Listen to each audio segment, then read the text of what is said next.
Ah, pirates. Just hearing the word conjures images of swaggering men or occasionally women standing on the bow of a ship, a cutlass in one hand, and a perfectly polished, slightly mischievous smile in the other. And of course one cannot think of pirates without immediately picturing Johnny Depp, swaying ever so delicately as Captain Jack Sparrow. Eyeliner impeccable, teeth somehow unreasonably white, and a hat that could, I imagine, survive a hurricane. Yes, Jack Sparrow has been sold to us as the very embodiment of pirate freedom and charm. The sort of person who could win a sword fight, recite romantic poetry, and perhaps negotiate a trade deal, all before lunch. Now, if you are hoping to emulate this in your own life, I must pause gently, because the truth is, real pirates were not quite so cinematic. There was no effortless hair, no glinting grin, no perfectly timed witty remark. Eyeliner was scarce, or more accurately, non-existent. Teeth were a persistent problem, likely resembling something one would find washed up on the shore rather than in a dentist's advertisement. And as for swaying gracefully across the deck in a coat that somehow stays dry, let's just say that if you attempted such a thing, you would likely find yourself soaked, bruised, and questioning every life decision that brought you to the ocean. Adventure. The sort of adventure that Hollywood sells with cannon fire and orchestral swells is similarly overcooked. Real pirates spent far more time waiting for favorable winds, waiting for a ship to appear on the horizon, waiting for the cook to figure out how to make salt-soaked meat taste vaguely edible. Days passed with the gentle monotony of rolling waves, the occasional squawk of a gull, and the subtle terror of knowing that your nearest source of sugar was about as reachable as the moon. Yet somehow, we love this myth. There is something comforting in imagining oneself as a pirate like Jack Sparrow, reckless yet charming, dangerous yet magnetic, perpetually stumbling into adventure with a bottle of rum in hand and somehow still looking fabulous. Perhaps it is the gentle whisper of rebellion, or the idea of a life untethered from convention. But I assure you the reality is more subtle, more damp. So let us lean back together.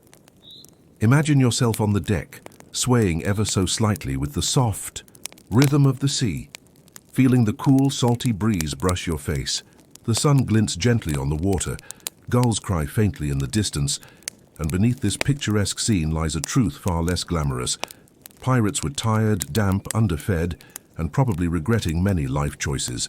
And yet here we are, about to explore that very life.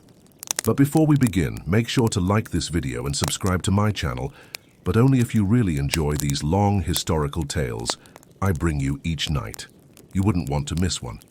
Now let's take this gentle descent into reality, where the romance fades like morning fog, revealing the oddly uncomfortable, perpetually smelly, yet surprisingly fascinating truth of why being a pirate was, in fact, rather awful. You do not wake up one morning and declare yourself a pirate. No, you drift into it, stumbling from one minor catastrophe to another, until one day you realize, with a mixture of disbelief and nausea, that the die has been cast. Often it begins with geography. A dock, a warehouse, a quiet alley, places where you should not have been. Perhaps you are delivering a crate that was not yours to deliver, or walking down a wharf at precisely the wrong hour. A misstep, a dropped coin, or a careless glance can set the whole sequence in motion. Suddenly you are noticed, evaluated, judged, and the next moment you are caught in the current of events that will sweep you toward a pirate's life. Sometimes it is sheer economic misfortune. Perhaps you are a merchant whose ship has run aground, a sailor whose contract was cancelled, or a tradesman whose stock has been plundered by storm or theft. In these moments, pirates appear as opportunities disguised in the language of threat. They offer freedom and adventure in exchange for loyalty, or compliance, whichever you can provide. You nod politely, or perhaps weakly, aware that the choice is illusory. Misfortune has already nudged you in their direction, and resistance feels laughably futile. Storms are excellent catalysts. A sudden gale, a rogue wave, or a shipwreck can leave you stranded, exhausted, and clinging to driftwood. The horizon stretches endlessly, the sky brooding when another ship appears. It may be a merchant vessel or a pirate ship. In your weakened state, distinction matters little. One moment, you are simply surviving. The next, the captain's call reaches you over the roar of the sea, and your rescue is contingent upon a tacit agreement you never intended. You are now part of whatever life awaits on that ship, chosen by the sheer coincidence of being alive. There are the more direct, almost absurd forms of misfortune: mistaken identity, minor theft, or a single unlucky glance. You might be wandering along a dock, examining a crate, when someone mistakes you for a smuggler, a deserter, or a rival. You protest, but your objections are irrelevant. You are shoved into a sequence of events that moves faster than your comprehension, each twist more improbable than the last, until you find yourself facing a group of armed strangers whose definition of persuasion involves very little subtlety. Even attempts at ordinary work can backfire spectacularly. Perhaps you are loading cargo, stacking barrels, or tending animals, and in a moment of misjudgment, a slip, a fall, a crate dropped, you attract the attention of the wrong people. What should have been an embarrassing mishap instead becomes a ticket to a life you never imagined. You are offered the choice to join or to disappear entirely, and in the calculus of survival, the decision is neither voluntary nor comfortable, and sometimes it is simply circumstance. Your town has fallen under occupation, your ship has been commandeered, or your employer has been plundered by pirates themselves. You are left standing amid the wreckage, wondering how you arrived at this moment, when a crew appears, grim, amused, and infinitely practical. The world has simply pushed you toward them. You follow more out of inertia than desire, propelled by the subtle and relentless force of misfortune. The common thread is always luck, or lack thereof. You do not plan this life. You do not train for it. You stumble, slip, fail, or survive. Disasters that others would not. And in the gaps between misfortunes, a choice appears, almost invisible, almost illusory: join or be left behind. You take the step forward, not because you want adventure, not because you crave gold or freedom, but because the universe has, with meticulous indifference, placed you here. One accident leads to another. One misjudgment nudges you further. And slowly, absurdly, you realize that the course of your life has been rewritten entirely by the combination of coincidence, misfortune, and the relentless arithmetic of bad luck. By the time the day is over and you stagger home, exhausted, hungry, and slightly bruised from the events that will seem trivial in hindsight, you understand the cruel truth. Becoming a pirate is rarely heroic. It is rarely intentional. It is an ongoing series of small disasters and unfortunate decisions, punctuated by moments when survival itself becomes a form of inadvertent recruitment. And somewhere along the line, you notice that there is no turning back, because the chain of misfortune that led you here has not yet released its grip. After that first fateful nudge toward piracy, the universe seems determined to test your persistence, or perhaps just your stupidity. Misfortune tends to travel in clusters. You might stumble from one minor disaster into another, each one nudging you closer to the inevitable. A poorly timed storm washes your cargo into the sea, and while you are wading through the wreckage, you catch the eye of a passing crew. They smile in a way that suggests they have been waiting for someone like you to appear, hapless, exhausted, and easily convinced. Sometimes it is completely absurd, almost farcical. Perhaps you are attempting to smuggle goods, just a small, morally ambiguous favor for a friend, when the wrong person spots you. A dropped crate, a misinterpreted gesture, or the unfortunate cracking sound of a barrel hitting the dock is enough. Suddenly you are implicated in something far larger than your intentions. Pirates, with an almost comedic sense of efficiency, arrive to offer guidance, which is less helpful advice and more a very firm suggestion that you have no choice in the matter. Other times the misfortune is entirely bureaucratic.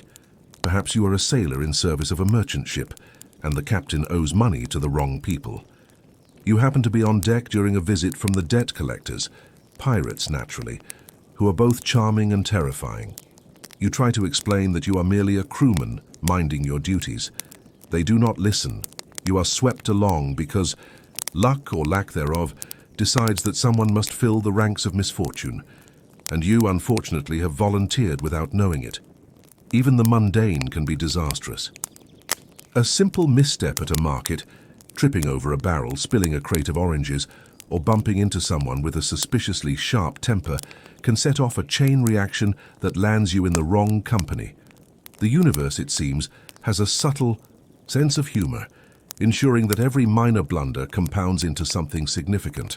By the time the day ends, you are exhausted, a little bruised, slightly damp, and wholly aware that your life has shifted direction entirely without your consent. There are moments of near heroism that fail spectacularly. Perhaps you attempt to stand up for yourself in a tavern, only to misread the situation entirely. Words are exchanged, chairs are overturned, fists fly. And somewhere amid the chaos, a pirate captain notices your prowess, or more accurately, your unfortunate presence. He smiles, a mix of amusement and opportunism, and you realize that your brief moment of bravado has made you highly eligible for recruitment, an accidental talent, if you will, born entirely of bad timing and poor judgment. Family misfortune is another vector. Perhaps your relatives are involved in shady dealings, criminal debts, or business misadventures, and you, by being related, are gently swept along. A distant cousin's unpaid debt might become your immediate concern. An inheritance lost in a shipwreck, a family ship commandeered by pirates, or a poorly worded letter can all place you squarely in the wrong place at precisely the wrong time. You did not choose this. You are merely the unlucky inheritor of circumstance, even. Natural disasters seem eager to recruit you. A storm at sea, a rogue wave, a sudden fire at the docks. These events, random and indiscriminate, have a remarkable talent for producing precisely the sort of desperation pirates find irresistible. You cling to survival, exhausted and bedraggled, and in your weakened state a crew appears to rescue you. Relief and terror mingle as you realize that your gratitude is essentially a binding contract, whether you like it or not. By now, you understand a subtle truth. Becoming a pirate is never a bold, deliberate decision. It is a series of unfortunate circumstances compounded by coincidence, misfortune, and an almost relentless insistence of bad timing. You did not seek adventure. You did not dream of the sea. You were simply alive, present, and slightly unlucky enough to be noticed, recruited, or coerced. Each misadventure, each accident, each brush with disaster nudges you further down a path from which there is no polite retreat. And so you move through the world, stumbling from one minor disaster to another, occasionally noticing that every near miss, every accident, every tiny lapse in judgment is, in hindsight, a signpost pointing toward the inevitable. Piracy. You do not march willingly into it. You wander, slip, and are swept along. You resist briefly, perhaps, but resistance is rarely an option when every hand, wave, or minor catastrophe conspires to push you onto the next step in a chain of relentless, absurd, and entirely accidental events. Now you are a pirate and on a ship. Not by choice, not for glory, and certainly not for the faint hope of adventure. No, you are here because circumstance and misfortune have conspired against you, and the deck beneath your boots creaks with the smug satisfaction of knowing exactly how little control you have. Every step is tentative, each plank shifting underfoot with a wet, sighing protest.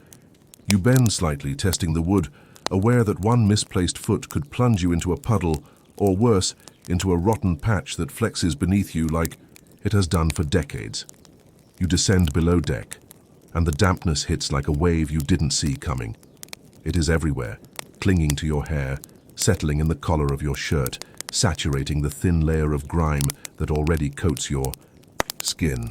Your clothes cling to you in a way that makes every movement heavier, more deliberate, more awkward. The smell is immediate and uncompromising. Mildew thick enough to coat your nostrils, salt from years of storms, the faintly sweet rot of waterlogged wood, and that indefinable tang of something long dead but not yet gone. The air is dense, almost viscous, and it presses down on your lungs with every breath.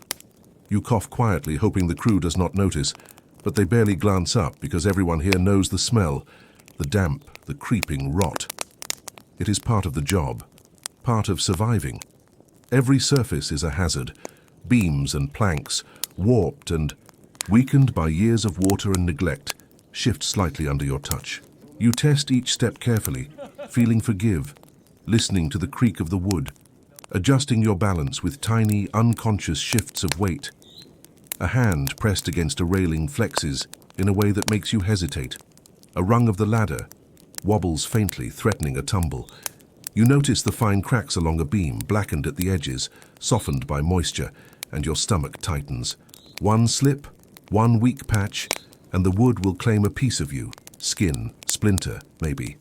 Even bone, and then there are the rats.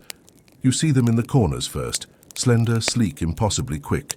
Then you hear them, tiny claws scratching along beams, over barrels, between the bundles of rope piled in shadowed recesses. They are not timid city rats. No, these are creatures, the size of cats, confident, unafraid, and utterly at home in this damp, rotting chaos. One scuttles past your boot, its whiskers brushing your ankle, and you jump back, heart pounding. Another watches from a barrel, its eyes glinting in the dim lantern light, assessing your worth, or lack thereof, with unnerving intelligence. You realize quickly that they have survived every storm, every scurvy outbreak, every moldy slab. Of meat, they are veterans of the ship, and you are merely tolerated, an interloper in a kingdom of decay. Barrels line the walls, some leaking, all suspicious. You lift a lid carefully, peering into the contents. Waterlogged hardtack, salted, meat forming vague shapes, something vaguely grey and squirming, likely a rat contribution. You step back quickly, nearly tripping over a puddle that has collected in a slight depression in the deck.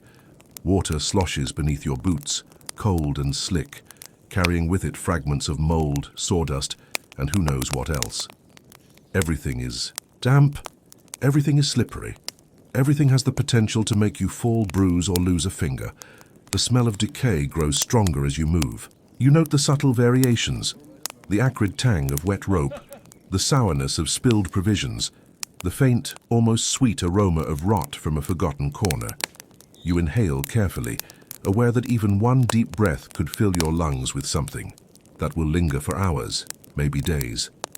The air is thick, almost tangible, making you conscious of every movement, every breath, every slight misstep that might land you face first in a puddle, or worse, into the waiting claws of a rat.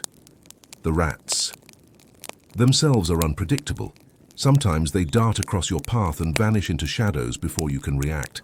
Other times one will linger, head tilted, eyes bright and intelligent, as if mocking you silently for your awkwardness and damp, inexperienced movements. You learn quickly to step carefully, to anticipate their paths, to avoid startling them in a way that might provoke an attack. Occasionally one brushes against your leg, fur slick with moisture, claws scratching faintly, and you swear under your breath, realizing that you share this space unwillingly but necessarily. Every step, every touch, every breath reinforces the uncomfortable truth. This ship is not friendly, not forgiving, not remotely pleasant. It is damp, rotting, crawling with rats the size of cats, and infinitely patient in its quiet menace.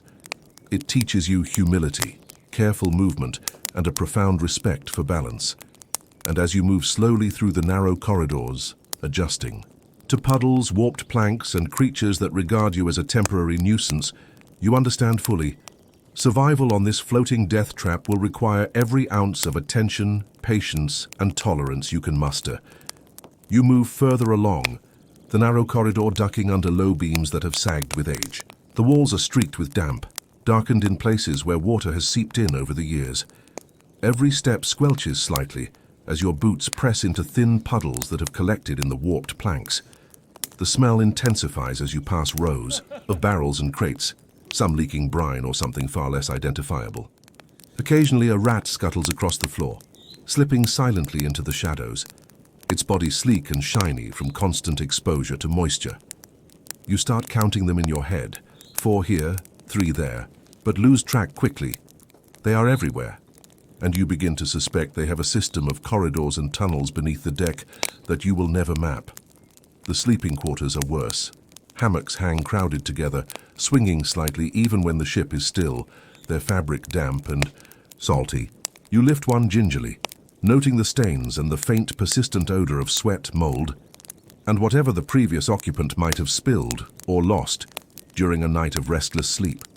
You hesitate, realizing that the rats, bold and fearless, patrol these areas freely. Some are small enough to slip beneath the hammocks. Others are large enough to climb across the canvas, their claws brushing against your skin if you aren't careful. A faint rustle makes you freeze. A rat, startled, darts past, and you flinch instinctively, nearly toppling into a barrel, the key. Galley is no reprieve. You follow the dim light of lanterns toward the smell of cooking, or at least something the cook is calling food. The walls are slick with moisture. The floor is uneven and dotted with puddles, some of them suspiciously dark. Barrels of salted meat and hardtack are stacked in corners, and you peek inside, noting the small moving shapes, undoubtedly rats, feasting before your eyes. The cook stirs a pot over a smoky fire, oblivious to the creatures scuttling along. The edges of the room, confident that anyone unlucky enough to be below deck must simply ignore them or be considered weak. You take a cautious step, foot landing on a damp patch that sends a shiver up your spine, and decide it is not the day to investigate the contents of the pot too closely. Storage areas are even more treacherous. Crates are stacked haphazardly, some leaning dangerously, others rotting at the base until they sag under their own weight. You lift one slightly to examine the bottom and immediately regret it. A small colony of rats, evidently accustomed to human inspection, darts out, sending you stumbling back. The air is thick with the smell of mold, old rope, and whatever has leaked from barrels over the years. You realize that even if you somehow avoided the rats entirely, the rot itself is an adversary.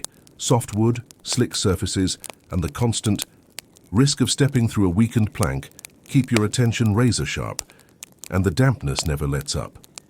Water drips from overhead beams, condenses along walls, and forms puddles in every low spot. The humidity settles in your hair and clothing, cold and insistent, a constant reminder that you are never truly dry, never entirely comfortable. You feel it seeping into your skin, your shoes squelching with each step, your gloves growing heavier with moisture.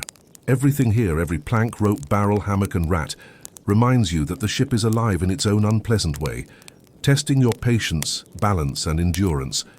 By the time you reach the far end of the below-deck passage, you are soaked, alert and vaguely terrified, acutely aware that the rats, the rot, and the relentless dampness are more than just annoyances. They are a persistent, intelligent menace, coexisting with the human crew in a constant, unspoken power struggle.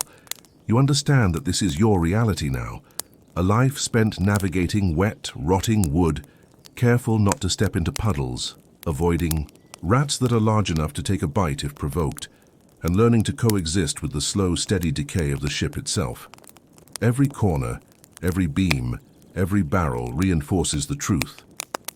Survival here is a matter of attention, patience, and luck, and none of it is guaranteed. You breathe slowly, careful to avoid inhaling too deeply, aware that one careless move could result in a soaked body, a splintered hand, or a startled rat making a bold run across your face. And as you pause for a moment, hands pressed against a wall to steady yourself, you realize that this floating coffin, the damp, rotting, rat-infested coffin, is now your home, at least until the sea or misfortune decides otherwise. You wake up with a groan that mostly resembles the ship itself, and immediately the first challenge presents itself. Breakfast, or what passes for breakfast aboard a pirate vessel. You lift a chunk of salted meat from the barrel and realize, with mild despair, that it is less food and more a test of jaw endurance. It's tough, chewy, and surprisingly salty, the sort of thing that makes you wonder if someone, somewhere, has laughed maniacally while inventing it. You gnaw, you chew, you swallow, eventually. Somewhere along the way, you convince yourself that at least it keeps, which is a small mercy in the grand calculus of seafaring misery. Then you turn to the hardtack, a brick of biscuit so dry that when you bite it, you briefly question whether it is alive or at least sentient. Mold clings stubbornly to the surface, often forming patterns that resemble something vaguely decorative, like an abstract painting of fungal ambition. You scrape, poke, and occasionally resign yourself to just gnawing around it, discovering in the process that patience is far more useful than culinary skill. You might even crunch a little extra something as a bonus, the weevils, tiny creatures who have claimed your biscuit as their own. At first you recoil, but soon enough you accept them. They are protein. Uninvited protein, certainly, but protein nonetheless. Fish occasionally appears, though usually in a form that inspires both caution and disappointment. You might try to season it with a pinch of salt, if there is any left, but mostly it tastes like the sea itself, which is not quite as pleasant as it sounds. And variety, forget it. Every meal follows the same gentle, relentless rhythm. Meat, biscuit, occasional fish, some weevils for flavor. Spices are a fantasy, sugar is a memory, and vegetables are something you vaguely recall from your youth before you agreed to this particular career path, yet you adapt. Somehow, your body learns the strange endurance required, chewing for hours, without complaint, swallowing morsels that should rightly be considered inedible, and negotiating with mold and insects in a way that feels absurdly civilized. There is a rhythm to it, a grim, persistent ritual of survival. You gnaw, you chew, you swallow, and occasionally you even find a morsel that does not immediately trigger regret. And while it is hardly glamorous, it is nourishment. By midday, you are full in a way that is less satisfying than mechanical. Your stomach is stretched, your teeth tired, your dignity slightly dented. But the ship moves on, the barrels rattle, and the day demands more than idle reflection. You have eaten barely, and yet somehow survived. For now, you step onto the deck and immediately notice the first thing a pirate learns to accept. Hygiene is not a priority, nor really is it even conceivable. The air is thick with the mingled scents of salt, sweat, damp wool, and something faintly sour that might be old rum, or perhaps just the lingering perfume of 100 unwashed sailors. You realize with a creeping sense of resignation that your own body has begun to adopt its maritime identity. Skin feels damp and slightly gritty, hair is a knotty tangle, and the faint smell of mildew seems to rise from your sleeves. You try to remember the last time you actually smelled fresh. Soap. You can't. Likely it was before you set foot on this cursed vessel. Looking around, you see the crew moving past, each figure cloaked in coats that have survived more storms than you have teeth in your mouth. Frayed edges flap in the wind, damp and unyielding, carrying a bouquet of odors that would be deemed offensive on land, but here is simply ordinary. Occasionally someone sneezes, and the spray mingles with the salt-laden breeze in a way that is both unpleasant and vaguely fascinating.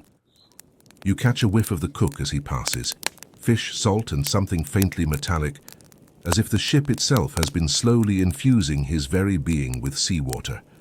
Lice are everywhere. You feel a tickle at the back of your neck, and your fingers scratch almost automatically, only to realize that resistance is pointless. These creatures are relentless. Tiny, insistent, and entirely unconcerned with human notions of dignity, they burrow, hop, and multiply with the kind of efficiency that inspires awe or horror. You examine your arms, chest, and scalp, finding a small ecosystem thriving where you had hoped only bare skin. Eventually, you surrender to the tiny invaders, realizing that it is easier to ignore them than to pretend victory is possible. Water, when it exists at all, is tepid at best and suspiciously murky. A wash requires careful calculation. One must scoop water from the barrel without tipping it over, and hope it has not been compromised by someone else's bath or the faintly ominous remnants of last night's dinner. You try dipping a hand into the water, and it emerges coated in a fine layer of salt and grime. Hair washing is a brief, occasionally dangerous activity. Each strand tangles fiercely, and attempts at combing or brushing produce snarls that threaten to turn your scalp into a permanent knot. You consider cutting it all off, briefly fantasizing about a pirate-approved buzz cut. Then you remember that a sharp knife is also terrifying on a rocking deck, and you abandon the idea. Clothing is another challenge entirely. Change is optional and yet necessary, though not in the way one imagines. You tug at a damp coat and find it stiff with salt. Sleeves cling uncomfortably, while trousers chafe in all the wrong places. The boots are damp from the deck spray, and the leather smells faintly of fish, vinegar, and despair. You adjust the waistband, try to ignore the clammy feel of wet socks inside, and hope that no one notices the growing stain on your coat that you suspect is a mixture of seawater and something vaguely unidentifiable. Then there is hair. Hair becomes a battlefield. Stray locks curl and twist, often capturing small bits of lint or dried salt, and occasionally harboring lice in particularly devious clusters. You attempt to finger through it and emerge frustrated, with several strands pulled painfully loose and the rest hopelessly tangled. Brushing is a fantasy. Washing is an exercise in futility. The only true result is acceptance. You begin to imagine your hair as a living organism of its own, perhaps more at home on this ship than you are. Even nails refuse to cooperate. Hands are perpetually gritty, with layers of grime embedding themselves under your nails, and the constant moisture ensures that trimming is nearly impossible. Feet fare no better. Damp, confined in boots that are themselves damp, they become repositories for the smells of salt, sweat, and whatever the deck has graciously offered that day. Shoes squelch in a manner that is disconcerting when trying to navigate the uneven boards of the deck, and yet somehow the crew endures. In spite of lice, salt, grime, and general squalor, a strange rhythm emerges. Shared misery becomes a bonding agent. The cook may smell like an old fish barrel, and the quartermaster may be sticky with something unidentifiable, but they are part of the same chaotic ecosystem as you, equally resilient and entirely accustomed to discomfort. You nod politely as someone passes, exchanging brief murmurs of greeting over the chorus of groaning timbers and creaking sails. At first, you are appalled by the sheer intensity of it all. Then gradually your perception shifts. The odors, once unbearable, fade into a constant background hum. The lice, once unbearable, become a minor nuisance. The damp, tangled hair, the stiff, salt-rubbed clothing, these are simply part of being at sea. You learn to navigate the ship with care, avoiding puddles, assessing the cleanliness of barrels before dipping hands into them, and negotiating the subtle politics of personal space amidst 50 equally odorous men. And perhaps, after a week or two, you realize something remarkable. The human body is extraordinarily adaptable. You may smell, itch, and squelch in ways you never imagined, but you continue to function. You climb the rigging, haul ropes, and manage to keep your balance on the rolling deck. The squalor becomes another skill, another hazard to navigate with. The same focus you give to storms and cannon fire. It is, in its own grim way, almost impressive. You glance down at your hands again, now roughened and slightly stained, and then at your hair, which has achieved a knotted, wild elegance all its own. You tug at your coat and note, with a mixture of pride and resignation, that you have become, in every small way, a creature of the sea. Not glamorous, not clean, certainly not heroic, but undeniably a pirate, in the most literal and thoroughly miserable sense. You discover quickly that seasickness is not a mere inconvenience. It is a full-scale assault on every sense you thought you possessed. The first morning at sea, the gentle roll of the deck feels like a mild suggestion that your breakfast might prefer to leave your stomach on its own terms. You try to ignore it. You tell yourself that your constitution is robust, that you are made of sterner stuff. By mid-morning, however, you are clutching the railing with a grip you did not think possible, watching breakfast perform an elaborate aerial display before returning to the ocean with astonishing enthusiasm. Other crew members stare at you with a mixture of pity and quiet amusement, their own faces pale, their own stomachs betraying them in less spectacular but equally humiliating ways. Then there are the scrapes and bruises. You haul a rope, misjudge a swing, and your shoulder collides with the mast. Pain blooms immediately, hot and insistent, like a small fire growing beneath your skin.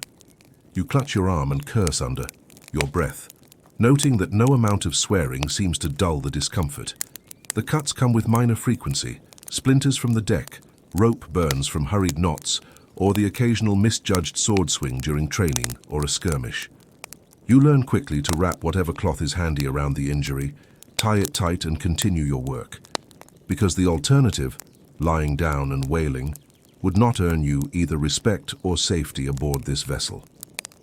Fever and infection are constant companions. You wake to a heat in your chest that no breeze seems able to soothe. A cough escapes, dry and raspy, and you realize that your body has become a battlefield. Medicine aboard ship is a vague and slightly terrifying concept. The quartermaster, or occasionally the cook, offers dubious concoctions. A splash of rum, a handful of herbs that may have been collected yesterday or a month ago, and a whispered assurance that it will do the trick. One swallows reluctantly, bitterly aware that the likelihood of actual efficacy is slim and the likelihood of taste-induced regret is nearly guaranteed. Intestinal distress is another frequent, unpredictable guest. The combination of preserved meat, moldy biscuits, and occasionally spoiled fish produces a digestive experience that is as educational as it is unpleasant. You spend parts of the day negotiating the nearest latrine, which is little more than a hole in the deck with all the charm of a swamp, praying that balance, timing, and luck will favor you. The experience is humiliating, disorienting, and oddly bonding. There is camaraderie in shared misfortune, especially when it comes to surviving the consequences of one's diet. Scurvy, the subtle and insidious thief of vitality, creeps up with quiet insistence. Your gums begin to swell, a dull soreness that slowly transforms into tender, recalcitrant flesh. You notice your teeth loosening slightly and a weakness in your arms and legs that seems disproportionate to any effort you have made. You gnaw at salted meat, chew at hardtack, and wonder vaguely if the occasional worm provides more nutrients than the intended food. Occasionally, someone mentions a citrus fruit they saw in a port town years ago, and you imagine it as a mythical elixir, more legend than reality. You accept that your body is slowly rebelling, and in turn, learn to rebel along with it, one careful step at a time. You notice that minor injuries, illness, and general malaise often compound one another. A bruise on your leg makes climbing the rigging more awkward. A mild fever makes your hands shake while hauling ropes. Seasickness makes everything from eating to maintaining balance more complicated than it already is. And still you do it all. You haul, you climb, you adjust, you sweat, you ache, and you curse quietly, learning a new vocabulary of endurance that has little place outside the deck of a pirate ship. Pirate medicine is a curiosity in itself. Poultices of leaves, bitter concoctions, and rum-soaked cloths are administered with confidence and occasionally accompanied by a superstition, a charm, a blessing, or a muttered warning. You have tried them all, sometimes with slight relief, often with none. At times you suspect that the true effect is psychological, convincing yourself that the pain will lessen while your body stubbornly refuses. You nod politely as the quartermaster examines a particularly nasty scrape, while secretly wishing for an actual physician, or failing that, a decent cup of tea. And yet, in all of this, there is a strange, persistent rhythm. Your body, while suffering, begins to adapt. Minor injuries stop being shocking. Stomach upsets are catalogued and managed. You find ways to mitigate seasickness, to protect bruises, to navigate illness with grim determination. Health at sea is not thriving. It is compromise. It is endurance.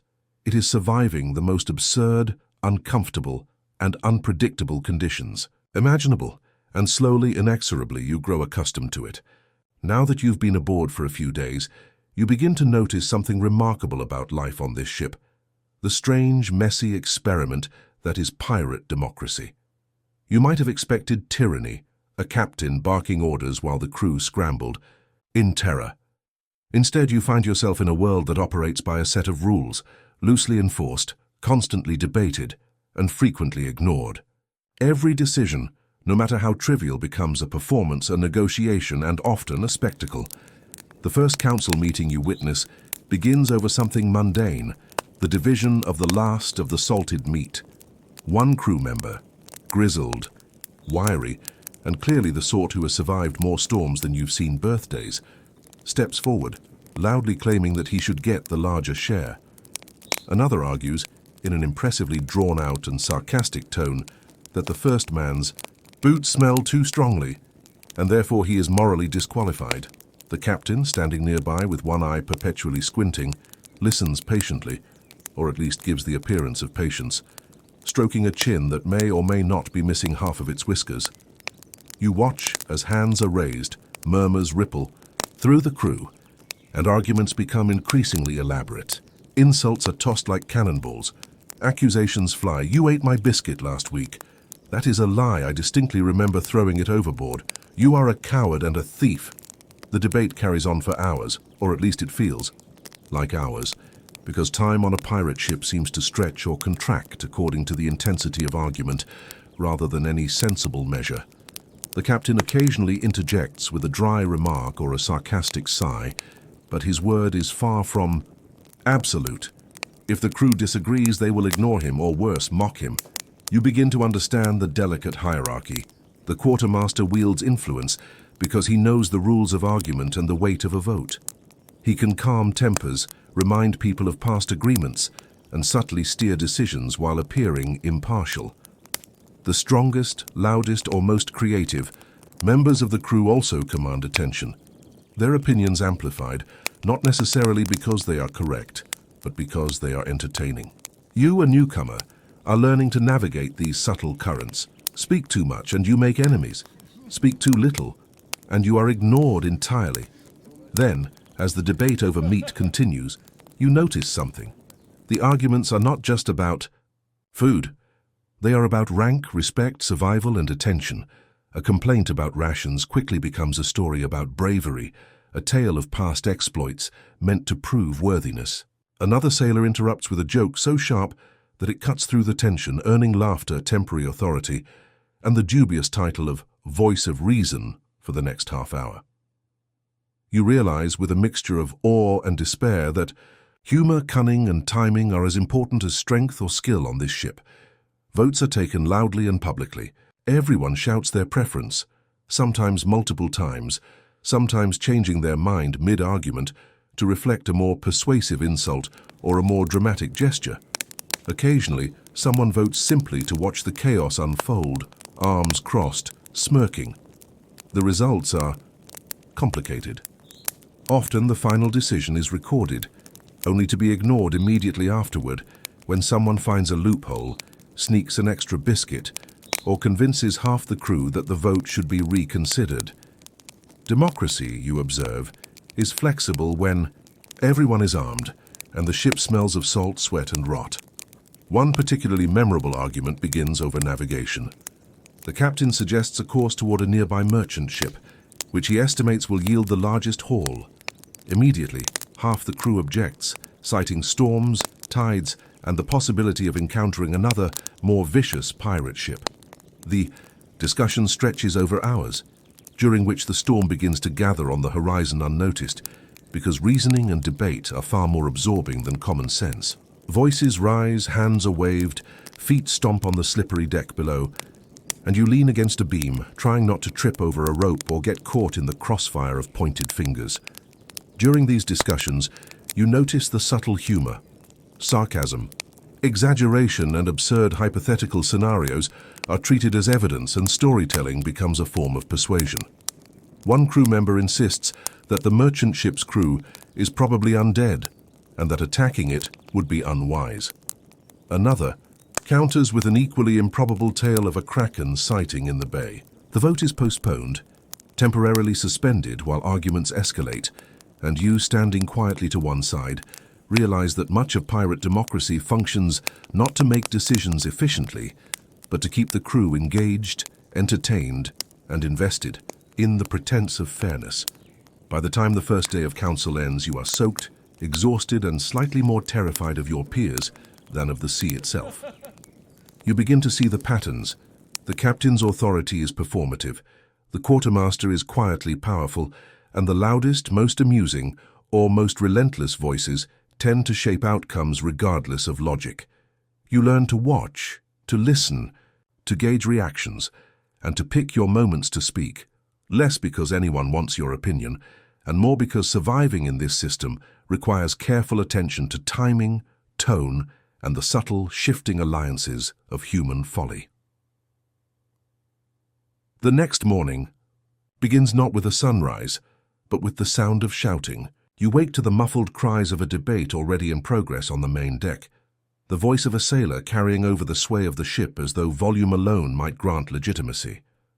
You stumble toward the source, stepping carefully over coils of rope and puddles that have formed overnight, and find half the crew gathered around a crate, arguing with an intensity that suggests the fate of kingdoms rests on the outcome. In reality, it is merely the spoils from the last raid, salted meat, hardtack, and a handful of coins, but to the participants it is existential. The argument is over distribution. One crew member, small but loud, claims that his contribution To the last boarding should entitle him to a larger share. Another, taller, broader, and apparently impervious to reason, counters that his own bravery under cannon fire was greater. Voices rise, overlapping, interruptions punctuating each claim, with increasing theatricality. The captain leans on the railing nearby, one eye squinting and the other hidden behind a tangle of greasy hair, muttering occasionally, more to himself than to the crew. You watch him with a mixture of admiration and horror, noting that his interventions are sporadic, performative, and often contradictory. A vote is called, and you realize that voting itself is a spectacle. Hands are raised, opinions shouted, alliances formed mid-discussion. One sailor raises his hand in support of the first claimant, only to switch at the last moment, apparently swayed by an impromptu insult from a third party. You notice subtle strategies, gestures, glances, whispered comments to neighbors. Influence is currency here, humor a weapon, and timing everything. The final tally is announced with pomp and ceremony, though it is immediately challenged by another member who claims to have misunderstood the motion.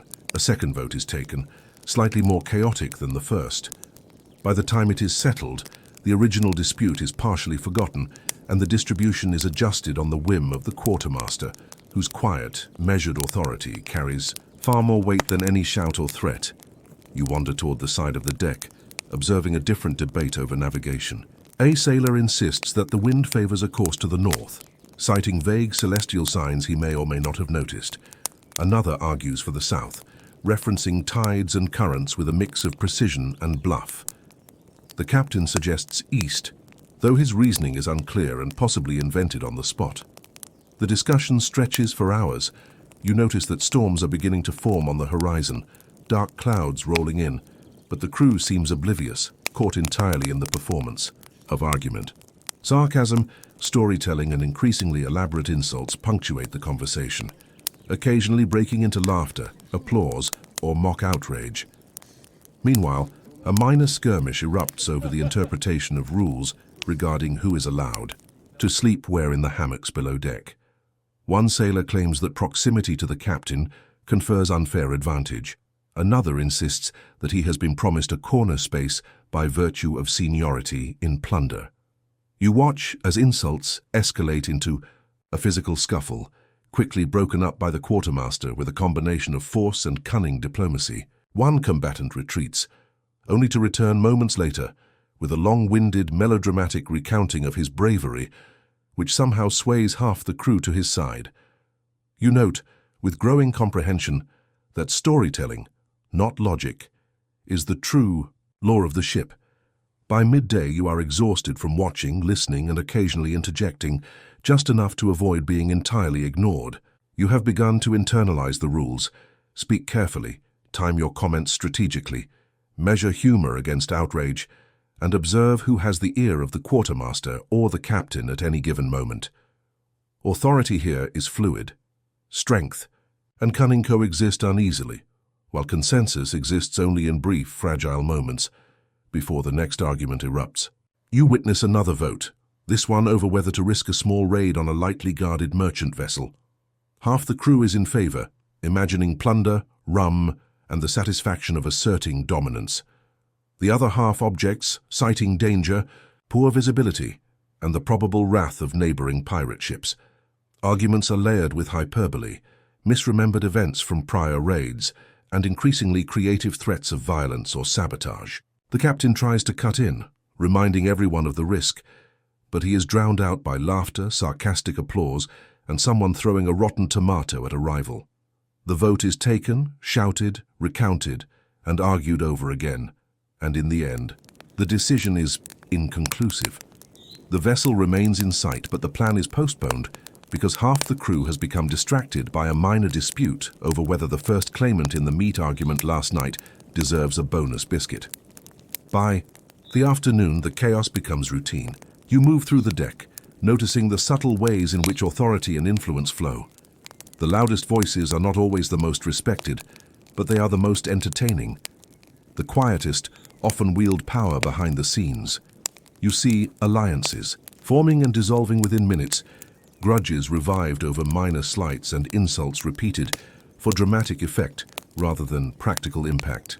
Every decision is a performance, and every performance has consequences.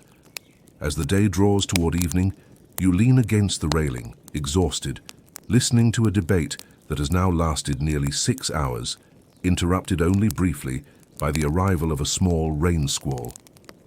You notice that no matter the topic, rationing, navigation, plunder, or sleeping arrangements, every discussion shares the same patterns: storytelling as persuasion, humor as influence, and chaos as law. You begin to understand the uncomfortable truth. Pirate democracy functions not because it is rational or fair, but because it is loud, absurd, and endlessly entertaining. It is the lifeblood of the ship, keeping the crew invested, alert, and against all odds cooperative. And as you watch the crew continue to argue into the early evening, voices carrying across the rolling deck, you realize that this is only the beginning. There will be disputes over plunder, storms to navigate, punishments to decide, and votes to take, each one a test of wit, patience, and your ability to survive amid endless, spectacularly petty chaos. Evening settles in, and yet the arguments do not abate. On deck, the light has faded into a dim orange haze from the lanterns swinging gently in the rolling motion of the ship. You realize quickly that the fading light does nothing to diminish the crew's enthusiasm for debate. In fact, it seems to encourage it. Shadows lengthen across the deck, flickering on the damp wood, making the gesticulating sailors look slightly monstrous, larger than life, and yet somehow entirely ridiculous. A new dispute arises, this time over punishment. A sailor, loud, overconfident, and clearly prone to minor acts of chaos, has broken a bottle of rum the previous night. The quartermaster suggests a fine, while the captain, rubbing a throbbing temple, mutters something about flogging. The crew explodes into argument. Voices rise and fall in waves, laughter punctuating serious claims, and threats are made with such dramatic flair you begin to doubt whether they will ever come to fruition. One particularly imaginative sailor stands on a crate, gesturing wildly, claiming that the offending party should be made to walk the plank, but only after singing a ballad recounting the day's events. Another counters that this is excessive, and suggests instead that he spend the night sleeping with the rats below deck. You notice that several crew members nod thoughtfully, as though the latter punishment has real merit. The captain sighs, audibly, realizing that his authority is at best performative. The debate drifts seamlessly into unrelated matters. Someone brings up the previous dispute over navigation, and suddenly the council, now numbering a dozen arguing voices, reconsiders whether they should have ignored the storm clouds that gather on the horizon. Arguments about wind direction, tides, and imaginary sea monsters are layered on top of the punishment discussion, and the vote for the bottle breaker's sentence is postponed indefinitely. You begin to understand that pirate democracy has a remarkable ability to absorb all topics, no matter how unrelated, into a single endless vortex of discussion. You wander the edge of the deck, observing carefully. A sailor tries to assert authority over the vote by threatening to physically remove anyone who disagrees, but is immediately countered by another, taller, quieter sailor, whose calm reasoning carries far more influence than any shout or threat. You notice subtle hierarchies at work. Some crew members wield power through noise, others through cunning, others still through sheer patience. You, as a newcomer, are learning to watch, to listen, to note alliances and rivalries, because one misstep could earn you a loud insult, a vote against you, or even the temporary indignity of being sent below deck to sleep among the rats. Meanwhile, the captain does what he can to maintain order, or at least the appearance of it. He interjects occasionally, offering a dry remark or sarcastic observation, but it is more a commentary on the absurdity of life than an actual decision. You notice that even when he speaks, the crew only half listens, nodding politely while continuing to argue, negotiate, and jockey for influence. Authority here is a delicate dance, and the captain's role is less a command than a performance, a symbol around which the chaos coalesces briefly before fragmenting again. Hours pass. The debate eventually shifts back to navigation, then to sleeping arrangements, then to who will keep watch during the night. Each topic unfolds like a miniature drama, Insults are exchanged, stories recounted, threats levied, votes shouted, and the outcome never quite satisfying anyone. You realize that the real skill is endurance. To survive pirate democracy, one must listen carefully, remain unflappable, and intervene only when timing is perfect. Speak too early, and your opinion is drowned out. Speak too late, and it is ignored. The optimal moment is fleeting, elusive, and requires a keen sense of humor, or at least a willingness to feign amusement at the absurdity of the proceedings. By midnight, the council, if you can even call it that at this stage, begins to dissipate. Some crew members stagger to hammocks below deck, muttering grievances and long-winded threats. Others continue to whisper in corners, plotting minor acts of sabotage or clever manipulation. The captain leans against the railing, one eye half shut, watching with faint amusement and a trace of exhaustion. You, leaning nearby, take a deep breath, realizing that the day has been exhausting in ways you could not have anticipated. Physically, mentally, and emotionally. And yet, despite all of the shouting, insults, and chaos, something remarkable occurs. Decisions are made, of a sort. The ship sails. Watch shifts are assigned. Supplies are divided, more or less fairly. The storm on the horizon is acknowledged, though no one agrees entirely on how to navigate it. And somewhere in the endless, absurd logic of pirate democracy, the crew remains, imperfect, chaotic, absurdly human, and the ship moves forward. You lie awake later, trying to process everything you've witnessed. You reflect on the patterns you've seen, storytelling as persuasion, humor as power, alliances as currency, and chaos as law. You realize, with a mix of awe and exhaustion, that this is the system that allows dozens of desperate, damp, rat-tolerant humans to function as a crew without descending entirely into anarchy. It is messy, illogical, and occasionally deadly, but it works just enough to keep everyone alive, for now. After a few days aboard, the more you observe, the clearer it becomes. The treasure everyone talks about, the gold, the jewels, the chests overflowing with coins, is largely a story we tell ourselves. The crew behaves as if it exists everywhere, just out of reach, and the hunt itself becomes a kind of ritual. Sailors chatter endlessly about distant islands, lost maps, and cryptic marks on parchment that may or may not mean anything at all. You find yourself following the conversation, nodding politely, secretly realizing that nobody truly expects to find anything resembling the Hollywood fantasy. Even when a map is presented, it is treated less like a navigation tool and more like a prop in an elaborate play. Fingers trace lines that might be routes or might be doodles, and sailors debate the meaning of symbols with a seriousness that is both impressive and faintly terrifying.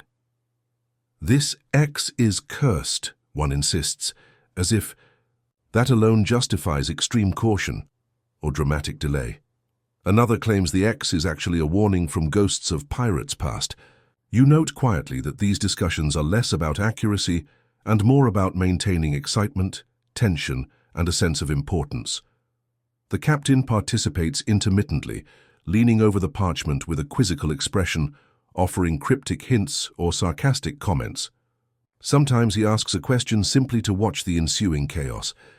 Should we trust this map, or has it been drawn by a cartographer who was obviously drunk? Immediately, arguments flare, hands are raised, voices overlap, and minor insults are traded like weapons. You realize that part of the treasure myth's power lies in its ability to generate endless debate, to keep the crew invested, even when the promised gold is nowhere in sight. You also notice the psychological effect of the myth. Sailors who have spent weeks at sea without proper food or sleep become strangely animated when treasure is mentioned. Eyes light up at the thought of plunder, hands clench around imaginary coins. The simplest claim, "I heard of a chest hidden on that island," can spark hours of planning, voting, and heated argument. You begin to understand that in a way the treasure doesn't need to exist. The hope of it, the argument over it, the obsession it inspires, that is enough to move a crew across dangerous waters, to endure storms, disease, and rotten provisions. Yet the reality is inescapable. Supplies rot before they reach the galley. Maps are inaccurate, islands are barren or misidentified, When treasure is found, it is often small, damp, or otherwise disappointing. A handful of coins, a few tarnished trinkets, a chest that leaks more water than it holds gold. This is the reality behind the myth. And still, the sailors treat each discovery as monumental. You begin to see the subtle comedy in it. Everyone arguing over a single coin as though it were a crown jewel, celebrating a damp, green-stained trinket as if it were a gem fit for a king. You observe the way the crew justifies these small victories. This coin is cursed, one says, and it is treated with careful respect. The others were probably stolen by ghosts, another adds. You notice the storytelling is as important as the treasure itself, and perhaps even more so. The narrative of wealth, adventure, and danger keeps morale intact, even when the tangible rewards are underwhelming. In a strange way, the myth functions as currency itself, propelling the crew forward through danger, discomfort, and the daily absurdities of pirate life. And so you begin to understand a fundamental truth. Pirate treasure is rarely about gold. It is about hope, storytelling, chaos, and the occasional damp, disappointing reward. The myth is far more valuable than reality, for it drives behavior, motivates labor, and inspires conflict. The treasure exists, in other words, not in chests or coins, but in the minds of those willing to risk life, limb, and dignity for the chance of something that, in truth, may never exist at all. A few days later, the captain announces, with great ceremony, that we will attempt our first treasure hunt in earnest. The crew reacts as though he has just declared a royal festival, shouts of excitement, grumbling of dissent, and, of course, dramatic gestures that make you wonder whether anyone is actually listening to anyone else. You follow the gathering crowd, noting how each sailor interprets the announcement differently. Some already imagining gold in their pockets, others anticipating work, mud, and perhaps a minor injury or two. The map is unfurled on a barrel. You lean over it, squinting at the smudged lines, faded ink, and cryptic symbols. One sailor insists that the X must represent the burial spot of a chest. Another argues that it is merely a warning, left by pirates who were probably very angry. You watch as the debate escalates, with each claim becoming increasingly absurd. Stories are recounted of past raids, exaggerated heroics, and improbable encounters with sea monsters, each told as evidence that the map is either trustworthy or cursed. The captain, leaning against the railing with a grin that suggests both amusement and exhaustion, listens quietly, occasionally interjecting with a dry, sarcastic remark that only fuels the chaos further. Preparation begins. Ropes are coiled, shovels gathered, and boots laced. You carry your own equipment, feeling the familiar squelch of damp wood beneath your feet, the subtle spray of seawater on your cheeks, and the faint, ever-present odor of mildew and rat. The crew moves with a strange mixture of efficiency and performance, swinging tools, shouting instructions, and offering commentary that is only tangentially related to the task at hand. One sailor points dramatically at the horizon, claiming that the X will be visible only when the sun reaches its zenith, while another mutters that this is nonsense, and that a true pirate relies on instinct, intuition, and sheer luck. Hours pass. The map proves difficult to interpret, and the sand underfoot resists every attempt to dig with precision. Every time a shovel strikes a particularly hard patch, the crew erupts into arguments about technique, luck, and blame. One sailor accuses another of intentionally placing a foot wrong. The accused responds with a story of a previous hunt in which he dug 3 feet to find a coin no larger than a fingernail, earning the sympathy and agreement of half the crew. You note the patterns forming, storytelling as evidence, humor as persuasion, and absurdity as law. Finally, a small chest emerges from the sand, dull and waterlogged, its metal edges corroded and its contents muffled beneath a layer of damp paper and rust. The crew gathers around it, breaths held in anticipation, only to erupt into a mix of triumph, complaint, and negotiation. "It is cursed," one declares. "It is worth nothing," another insists.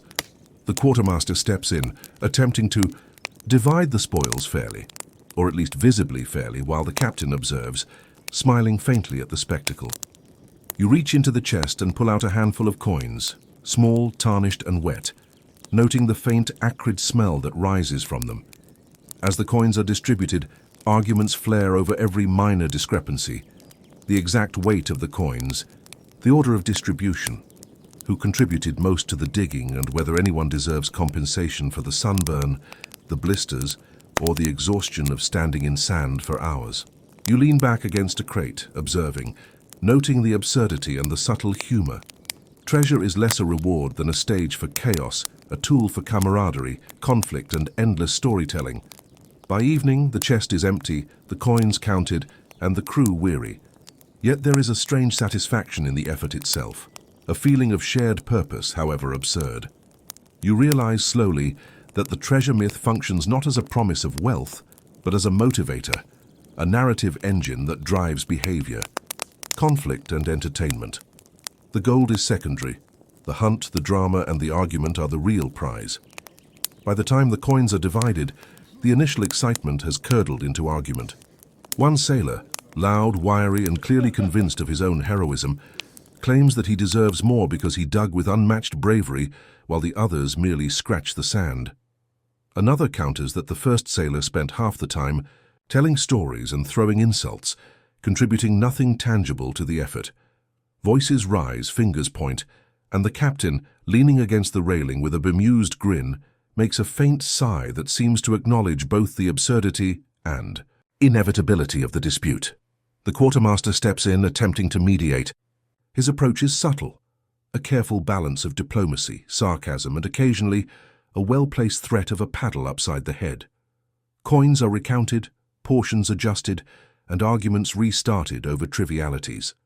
The exact number of coins each person lifted, the severity of sunburn endured, and the relative suffering of standing on shifting sand while enduring the wind. You realize that on a pirate ship, fairness is a theater, performance more important than arithmetic, and patience a weapon in itself.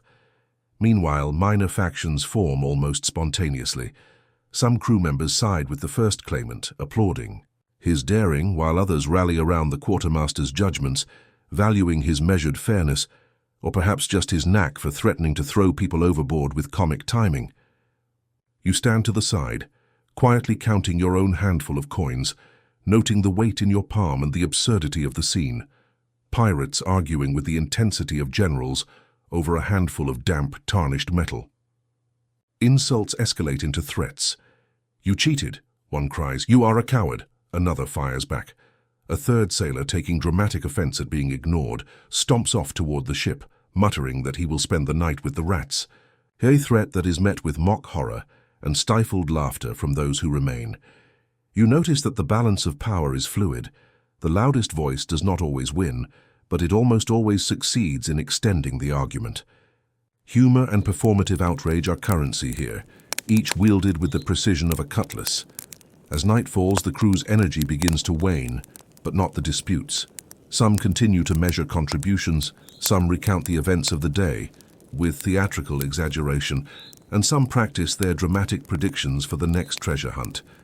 The captain occasionally intervenes, offering dry, sardonic commentary, though it does little to calm the chaos. Instead, it fuels it further. A remark about luck inspires a debate about superstition. A comment on bravery sparks a dispute about past deeds. You realize that the treasure itself is incidental. It is the stories, the arguments, and the chaos that are truly valued. Eventually, exhaustion claims most of the crew. They stagger below deck, muttering grievances, plotting imaginary revenge, or lamenting their minor injustices. A few remain on deck, leaning on railings, counting coins obsessively, or arguing over whose turn it is to keep watch. You, exhausted yourself, watch the scene unfold with a mix of fascination and quiet despair. The treasure is small, damp, and disappointing, but the theater surrounding it is rich, absurd, and endlessly entertaining. You reflect on the truth you've slowly absorbed. Treasure for pirates is never just about gold. It is about hope, argument, hierarchy, storytelling, and chaos. The myth of unimaginable wealth drives the work, the disputes, and the camaraderie. Every damp coin, every tarnished trinket becomes a symbol not of riches but of human behavior, at its most absurdly elaborate. You clutch your meager share, feeling the weight of metal, sweat, and stories, realizing that this is what pirates actually seek. Not treasure itself, but the endless chase, the drama, and the chance to play their roles in the theater of chaos. And even as the ship rocks gently beneath the night sky, with the distant sound of waves and the faint rustle of rat feet below deck, you know tomorrow will bring another hunt, another debate, and another opportunity for absurdity. The myth continues, guiding, motivating, and entertaining, whether the treasure exists or not, which, increasingly, you suspect it does not. The following days stretch like a wet rope across the deck, long, heavy, and slightly uncomfortable. The hunt continues in fits and starts. Maps are consulted and debated endlessly, plans are drawn and redrawn, and each sailor grows increasingly invested in the narrative rather than the reality. You spend hours tramping across rocky beaches, slogging through mud, and digging in sand that seems determined to resist every effort. The promise of treasure looms always ahead, just beyond reach, like a mirage shimmering over a particularly damp horizon. Storms make their appearance as though to mock the hunt. Rain soaks the crew to the bone, turning already slick sand into a slippery nightmare.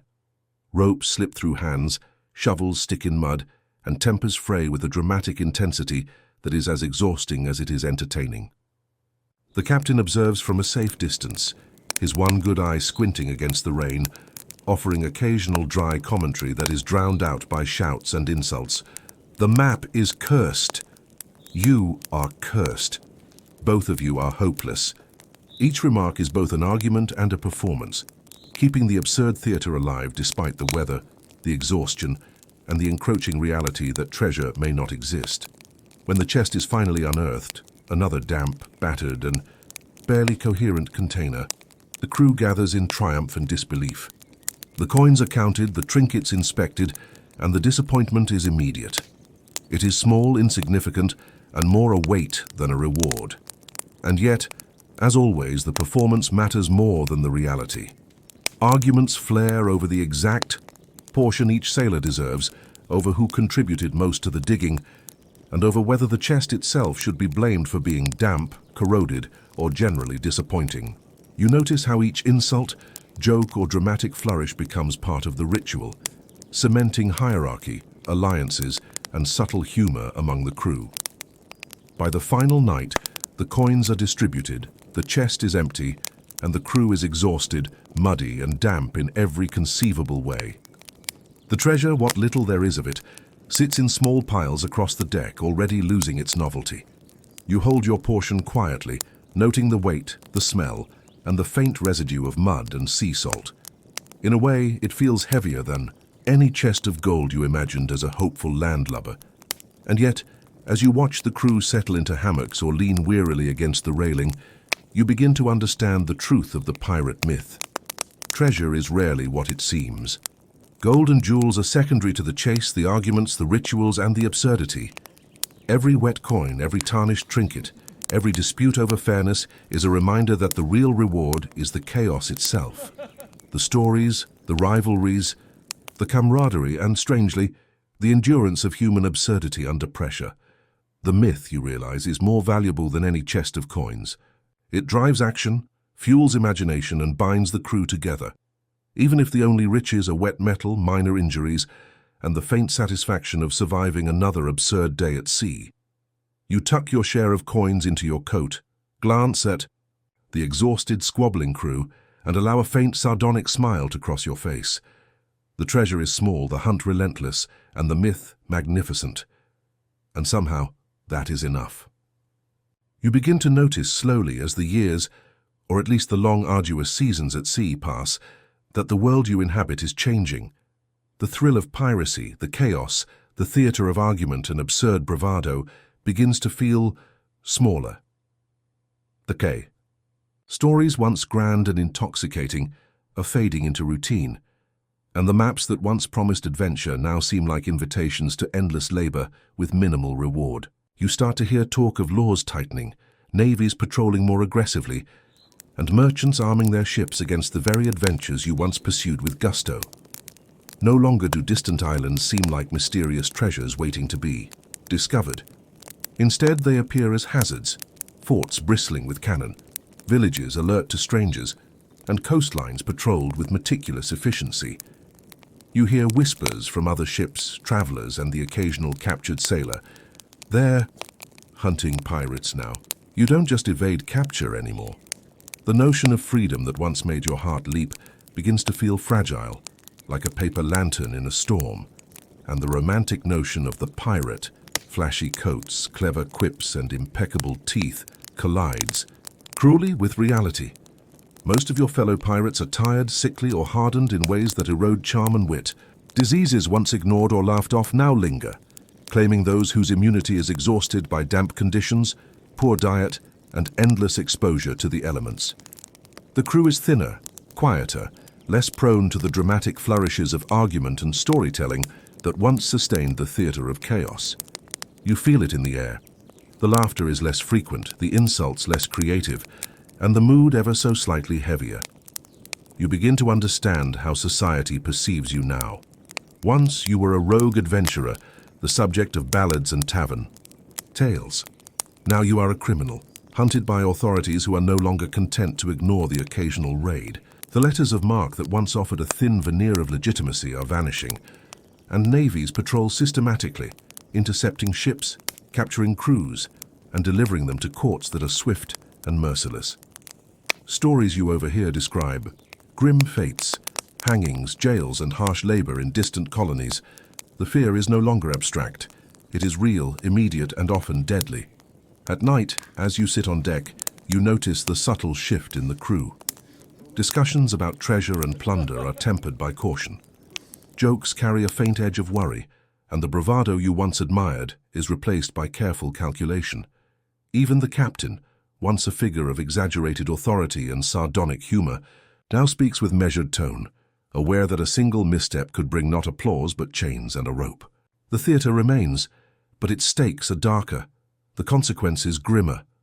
Rumors abound of pirate havens closing. Islands that once tolerated or even sheltered your kind are now patrolled or surrendered to authorities. Safe ports vanish like fog in the sun. Trade routes, once chaotic and rich with opportunity, are now tightly controlled.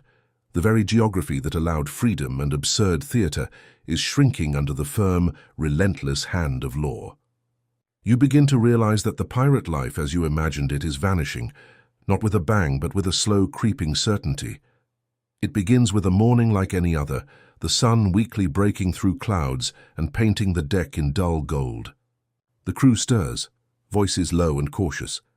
You notice an unfamiliar ship on the horizon moving deliberately, sails trimmed with purpose. The captain squints through a spyglass, muttering something about government vessels and letters of the law, words that now carry a sharp, unmistakable edge of dread. You realize, almost with disbelief, that the chase is no longer playful or theatrical. It is deadly serious. The hours stretch unbearably as the ship closes in. The usual chaos of argument and dramatic performance is muted, replaced by tense whispers and careful maneuvering.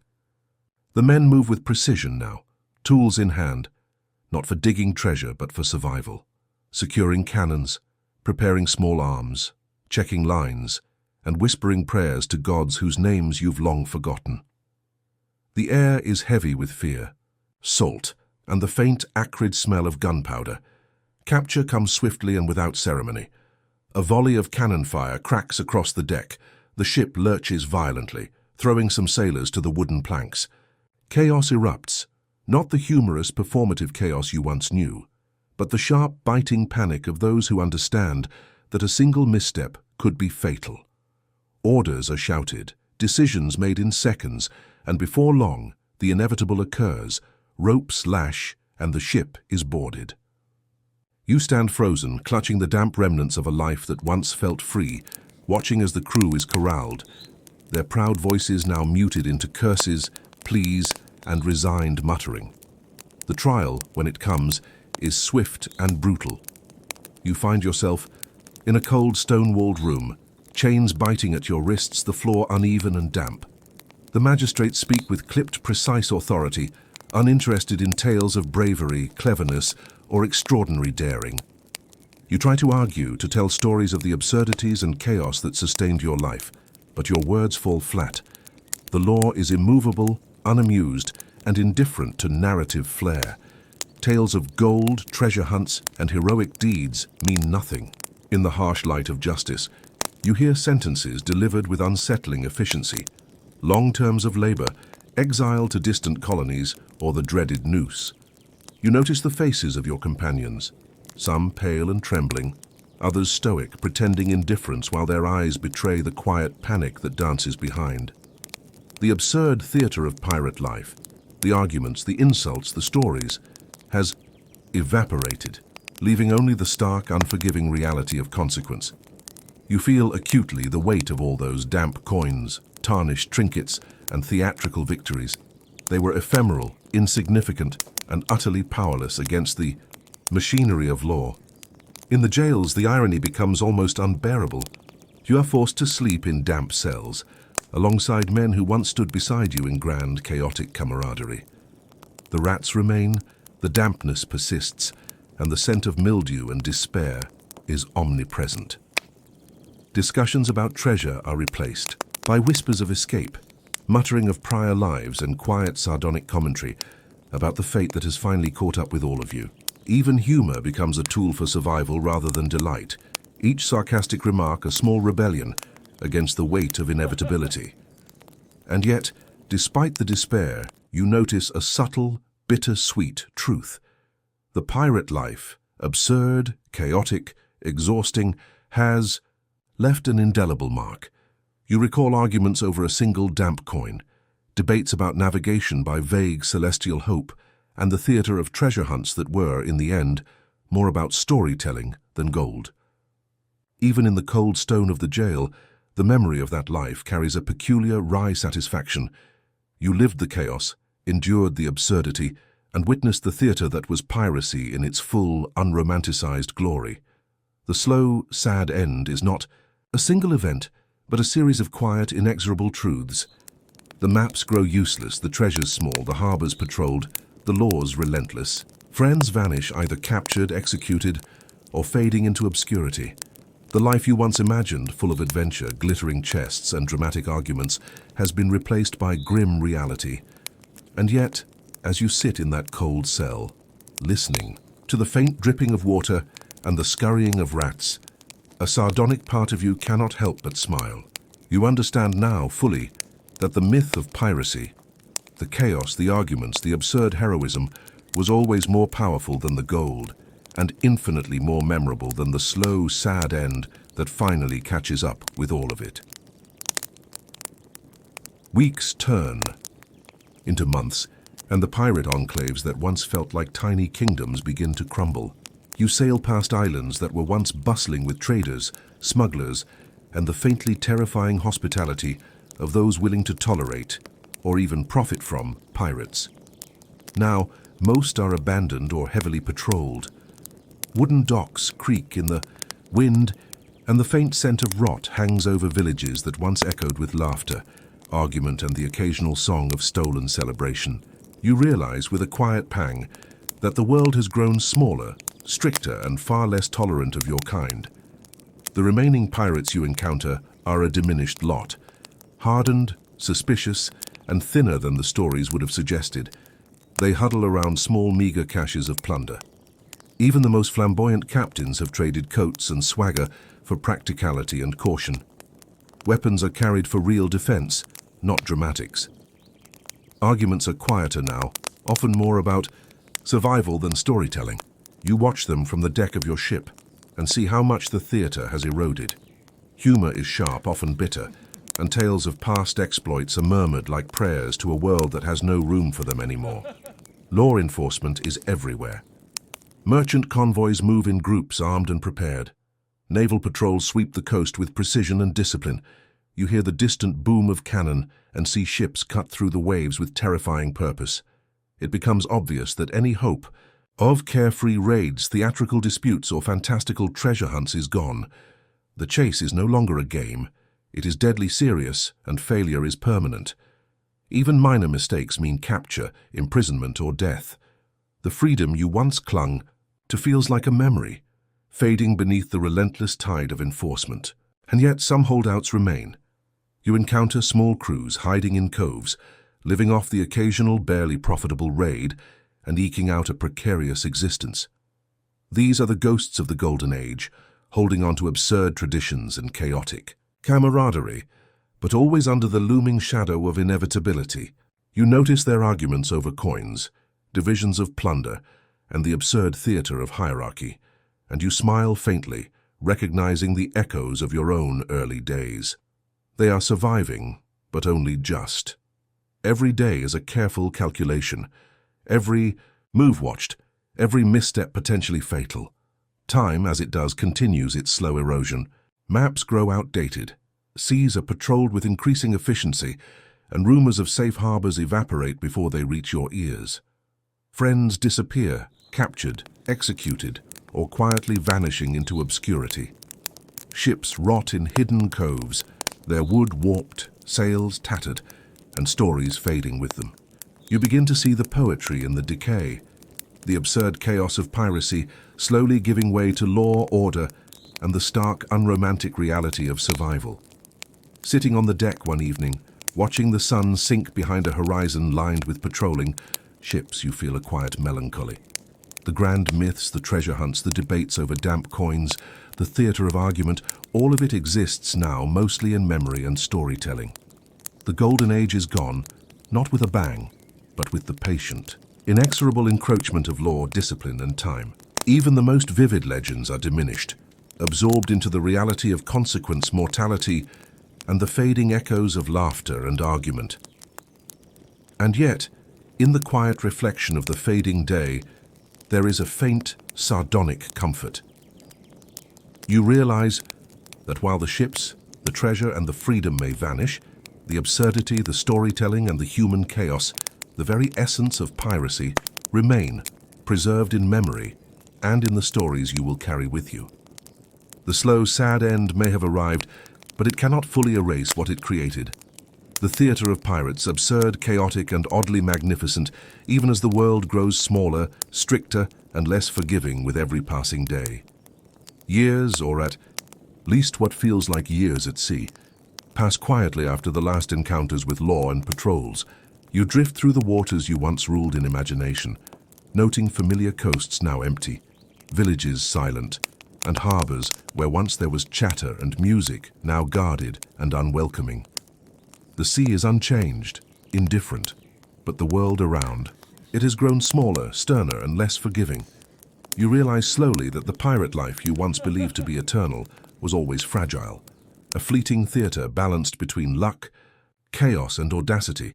You think back to the arguments over coins, the absurd navigation by vague celestial hope, the treasure hunts filled with damp, disappointing chests, and the endless, chaotic debates over merit, bravery, and performance. At the time, they seemed endless, vivid, and necessary. Now you see them with a quiet clarity. Every insult, every theatrical flourish, every misadventure was both meaningless and magnificent. The gold, the jewels, the myth of freedom, those were trivial compared to the human comedy that unfolded every day aboard ship. Captured pirates, executed or imprisoned, have become cautionary tales. Their fates are reminders of inevitability, but also of a strange resilience. They lived in a world that required courage, absurdity, and performance to survive, even if only briefly. And perhaps that is the true legacy of piracy. Not the coins, not the treasure, not the melodrama of Hollywood, but the chaos, the stories, and the theater of human absurdity that could survive on nothing more than courage, camaraderie, and a smattering of luck. You sail through the waters alone or with a diminished crew, watching the sun rise over empty horizons and feeling the faint, salty echo of a life that was once larger than reality. The world has moved on. Harbors are patrolled, maps are precise, and the freedom that once defined you has been replaced by consequence. And yet, in the quiet of your thoughts, you smile, sardonic, faint, but unmistakable. You know that you were part of something that no law, no storm, and no passage of time can fully erase. The absurd, chaotic, magnificent theater of piracy, forever captured in memory, storytelling, and imagination. And so the Golden Age ends, not with the flash of cannon or the clatter of gold, but with the slow, patient fading of chaos into memory. Pirates become a cautionary footnote, the myth eclipsed by reality, yet the stories endure. In that endurance, you recognize a strange victory. The myth was always more powerful than the treasure, the theater more vital than the coin, and the absurdity of piracy, so carefully nurtured in arguments, hunts, and misadventures, lives. On untouchable by law, decay, or time, you lean back on the deck, feeling the gentle sway of the ship, the faint creak of timbers, and the soft sigh of wind over waves. In the end, that is enough. The gold may be gone, the raids may be over, the golden age may have ended, but the story, absurd and magnificent, remains. And perhaps for a fleeting moment that is wealth enough. So here we are, at the end of this particular journey across saltwater, chaos, and questionable hygiene. You lean back, imagining the ship rocking gently beneath your feet, the smell of mildew lingering in your nostrils, and perhaps the faint squeak of a rat somewhere just out of sight. And you begin to reflect quietly on what you've seen, experienced, and survived, at least in imagination. The life of a pirate, it turns out, is not quite what the ballads promise. There is little freedom in standing ankle-deep in brackish water, little romance in arguing over a moldy biscuit, and certainly no glamour in the slow spread of fungal infections, scurvy, and unidentifiable rashes. You remember the dampness that never leaves your clothes, the rot in the wood beneath your feet, the smell of salt, sweat, and unwashed humanity so potent it could almost be considered a seasoning. And yet, there is a strange, wry satisfaction in the absurdity of it all. You have witnessed the arguments over coins, the absurd navigation by vague celestial hope, the treasure hunts that yield more mud than gold, and the slow, sad decline of an entire era. You have seen what pirates were, what they became, and how myths of freedom and adventure were almost always at odds with the damp, uncomfortable reality. So perhaps in the end, it is worth considering the next time the idea of piracy seems romantic. The next time a story promises freedom and treasure beyond imagining, you might pause, adjust your hat or your blanket, and think carefully. Because the pirate's life is at best uncomfortable, and at worst a relentless battle against decay, disease, and authority. The freedom is fleeting, the gold often worthless, and the companionship chaotic in ways that rarely align with heroism. In other words, it may be safer, cleaner, and infinitely more comfortable to stay on land, to walk on solid ground, to breathe untainted air, to argue only over trivialities that do not involve damp sand or rotting planks, to argue about coins at a dinner table rather than with the threat of a cutlass in your ribs, and perhaps most importantly, to live without the constant gnawing anxiety of storms, navies, or fungal infections. So you exhale quietly, with the faintest sardonic smile. You have traveled the absurd theater of piracy, seen it in its chaos and decay, and survived, if only in imagination. And while the myth of the pirate may endure, glimmering in stories and cinema, the reality is far less romantic. You pat yourself on the back metaphorically and settle, perhaps a little wiser, on the ground thinking, yes, for now the land is where I shall remain.